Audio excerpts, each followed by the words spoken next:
എല്ലാവർക്കും എൻ്റെ പുതിയ വീഡിയോയിലേക്ക് സ്വാഗതം. ഇന്ന് നമുക്ക് ഒരു ബീറ്റ്റൂട്ട് തോരൻ തയ്യാറാക്കാം. അതിലേക്ക് അത്യാവശ്യം വലിപ്പമുള്ള ഒരു സവാള എടുത്തിട്ടുണ്ട്, ഒരു ബീറ്റ്റൂട്ടും എടുത്തിട്ടുണ്ട്. ഇതിനെ നന്നായിട്ട് കൊത്തി അരിഞ്ഞ് വയ്ക്കുക. കൊത്തി അരിഞ്ഞ് വെച്ച ശേഷം അതിനായിട്ടുള്ള അരപ്പിന് വേണ്ടിയിട്ടുള്ള തേങ്ങ, വെളുത്തുള്ളി 2-3 അല്ലി എടുക്കാം. ഇത് തീരെ ചെറിയ വെളുത്തുള്ളി അല്ലി ആയതുകൊണ്ടാണ് കൂടുതൽ എടുത്തിട്ടുള്ളത്. പിന്നെ നമ്മുടെ എരിവിന് ആവശ്യമായ മുളക് പൊടി, ചിലർക്ക് എരിവ് നല്ലത് വേണം, എരിവ് കുറച്ച് ആവശ്യമുള്ളവർക്ക് അങ്ങനെ. പിന്നെ കുറച്ച് ജീരകവും കറിവേപ്പിലയും വേണം. ഇതിനെ നന്നായിട്ട് നമ്മുടെ തോരൻ്റെ പരുവത്തിന് അരച്ചെടുക്കണം.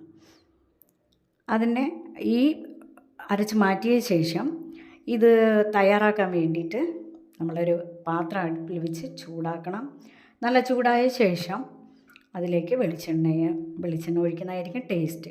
പാം ഓയിൽ ഒഴിക്കുക. അതിലേക്ക് എണ്ണ ചൂടായ ശേഷം കടുക് പൊട്ടാനായിട്ട് ഇടുക.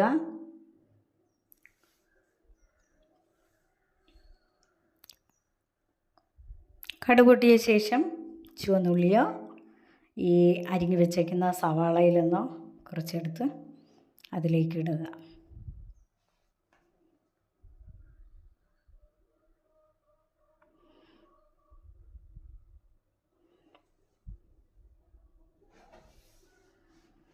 ഉള്ളി മൂത്ത് വന്നതിന് ശേഷം അതിലേക്ക് നമ്മൾ മാറ്റി വെച്ചിരുന്ന കറിവേപ്പില ഉണ്ടല്ലോ, ആ കറിവേപ്പിലയും കൂടെ ഇടുക.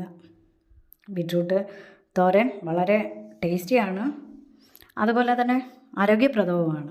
അതുകൊണ്ട് നമ്മുടെ നിത്യഭക്ഷണത്തിൽ ഉൾപ്പെടുത്താൻ കഴിയുമെങ്കിൽ മാക്സിമം ഉൾപ്പെടുത്തണം. കാരണം അധിക വിലയൊന്നുമില്ല, നമുക്ക് ചില സമയങ്ങളിൽ ധാരാളമായിട്ടത് ലഭ്യമാണ്, വളരെ വിലക്കുറവിൽ തന്നെ ലഭ്യമാണ്. അപ്പോൾ കടുക് തളിച്ച ശേഷം നമ്മൾ അരിഞ്ഞു വെച്ചിരിക്കുന്ന ബീറ്റ്റൂട്ട് അതിലേക്ക് ഇടുക. അതിനുശേഷം നന്നായിട്ട് വഴറ്റിയെടുക്കുക.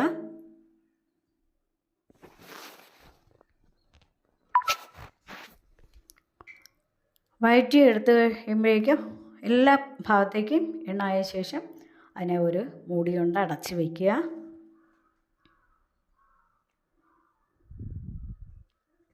അത് കുറച്ച് നേരം കഴിയുമ്പോഴേക്കും ഒന്ന് വാടി വരും. നിങ്ങൾ വിചാരിക്കും ഇത് വലിയ പീസാണ്, വലിയ പീസൊന്നും അല്ല. ഇതൊന്ന് വാടി കഴിയുമ്പോഴേക്ക് ചെറിയ പീസായിക്കോളും. തീരെ ചെറിയതായിട്ടാണ് അരിഞ്ഞിട്ടുള്ളത്. ഒരു 7-8 മിനിറ്റ് കഴിഞ്ഞു, ഒന്ന് വാടിയിട്ടുണ്ട്. ഏകദേശം പകുതി വേവ് കഴിഞ്ഞിട്ടുണ്ട്. അതിലേക്ക് കുറച്ച് ഉപ്പൊഴിക്കുക. വീണ്ടും നന്നായിട്ട് മിക്സ് ചെയ്ത് അടച്ച് വയ്ക്കുക.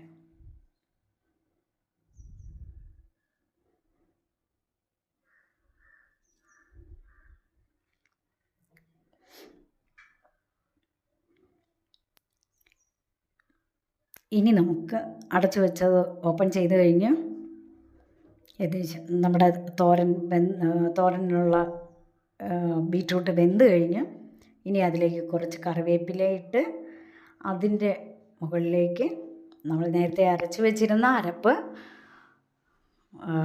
ഇടാം. ഇനി നന്നായിട്ട് ആ ബീറ്റ്റൂട്ടും ഈ അരപ്പുമായിട്ട് മിക്സ് ചെയ്യാം. നന്നായിട്ട് മിക്സ് ചെയ്ത ശേഷം വീണ്ടും ഈ പച്ചമണം മാറുന്നതിന്, അതായത് നമ്മുടെ അരച്ച് വെച്ചിരുന്ന അരപ്പിൻ്റെ മുളകിൻ്റെയും മറ്റ് ഉള്ളവയുടെയും പച്ചമണം മാറുന്നതിന് നമുക്ക് ഇതിനെ ഒരു 2 മിനിറ്റ് അടച്ച് വയ്ക്കാം.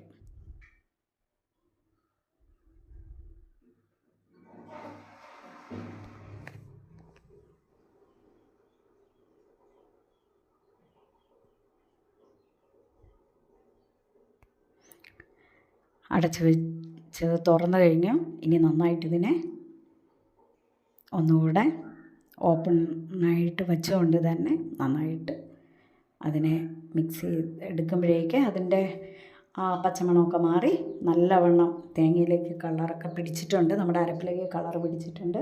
നമുക്കിനി ഇത് സെർവ് ചെയ്ത് ഉപയോഗിക്കാം. ഈ വീഡിയോ ഇഷ്ടപ്പെട്ടെന്ന് വിചാരിക്കുന്നു. ഇഷ്ടപ്പെട്ടെങ്കിൽ നിങ്ങൾ എൻ്റെ ചാനൽ സബ്സ്ക്രൈബ് ചെയ്യുക, ലൈക്ക് ചെയ്യുക, ഷെയർ ചെയ്യുക. Okay, thank you.